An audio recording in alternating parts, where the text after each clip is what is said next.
Hey everyone! From the bowels of the World Wide Web, I'm Seville Fredrickson. Just recently, I've watched a CGP grade video of him rating Canadian provincial and territorial flags. He's made one for all the state flags in the US, and decided to take his shot for the ones in my country! Yay! Recently, he's dipped his toe into the wonderful world of vexillology. That's the study of flags. And, well, vexillologists have a certain, vibe about them. I can make joke about these inspiring ensign graphic designers, but the fact there's a subreddit called Vexillology Circle Jerk should tell you everything. Anyhow, in the state flag video, he lays out 5 rules for good flag making, slightly adapted from the North American Vexillological Association. 1. Keep it simple, so simple that a child can draw it from memory. 2. Be distinct. As it's a flag meant to be flying in the distance, it should easily catch your eye, and related to the first, no tiny details. 3. Use 3 colors or fewer.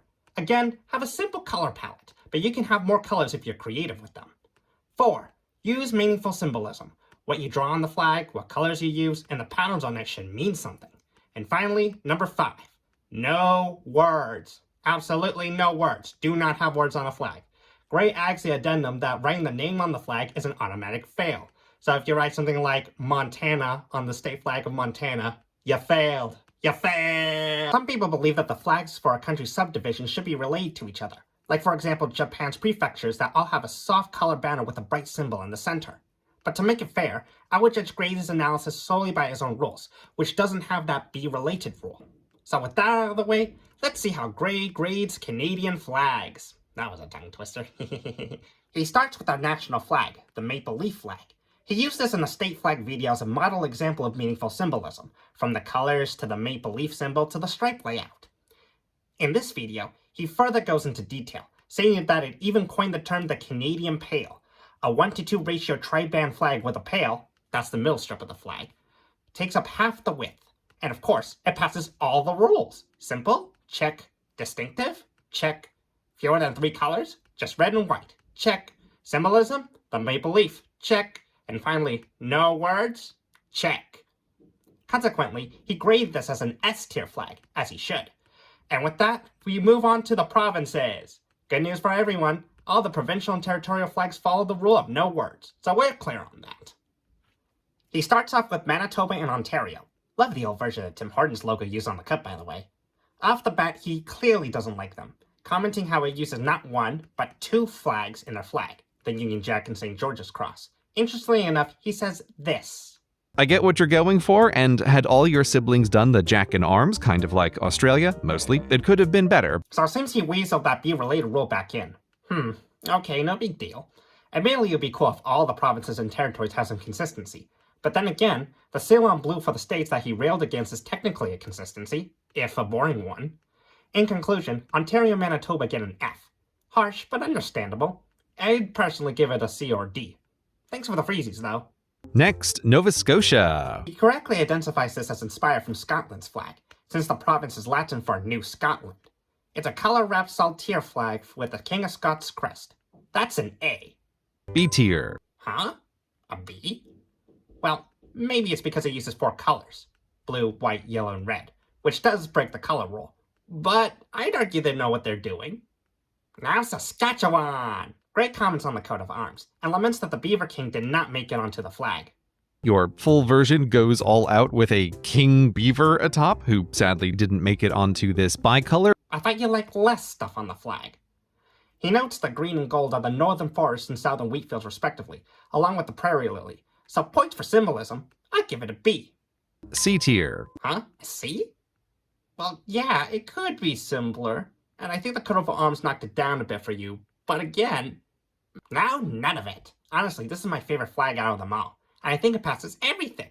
Very simple to draw, very distinct, has 3 main colors, even if there's a blue for the North Star and maybe counting black for the outline, and finally, symbolism. I'll let Gray explain it. Bam! Right in your face with an Inukshuk, but that's how you want your traditional landmarkers to be, big and obvious to help you navigate the north, along with that North Star. I don't know, it's different, but I like it. Yeah, and agree, I can't Gray. believe you resisted using your coat of arms. It's got a narwhal on it. Points for restraint, I guess, but someone surely should take design advantage of one of these crazy creatures. What? You'd rather want a narwhal on this flag?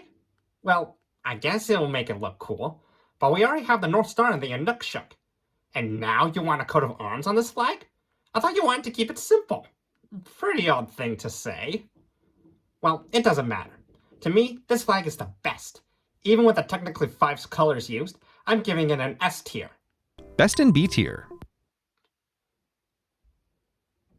A B? A B? Excuse me? What flaws on this flag made you give it a B? Is it because it doesn't have a narwhal? Whatever happened to keep it simple? Alright, fine. You gave it a B. Fine, let's just move on.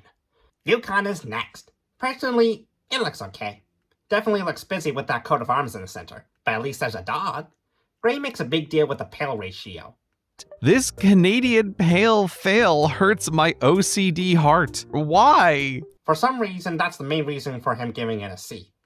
I'd also give it a C, mainly for the busy coat of arms. But before we move on, I would say that just because Yukon is part of Canada doesn't mean it has to adhere to the Canadian pale ratio. I think it's dumb Gray makes a big deal on that, but moving on. Next, Prince Edward Island. Oof. Yeah, I agree. This looks pretty bad. The borders look very odd too.